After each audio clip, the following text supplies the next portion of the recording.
ఇవన్నీ పక్కన పెట్టి ఒక 9 రోజులు భక్తిగా గడపలేరా?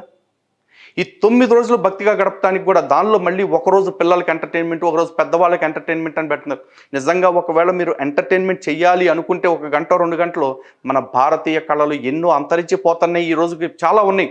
అలాంటి వాళ్ళని పిలవండి. ఒక్కొక్క రోజు ఒక్కొక్కళ్ళకి వేదిక కల్పించండి. ఒక తోలుబొమ్మలాట పెట్టించండి, ఒక హరికథ కాలక్షేపం పెట్టించండి, ఒక బుర్ర కథ పెట్టించండి, ఒగ్గు కథలు పెట్టించండి.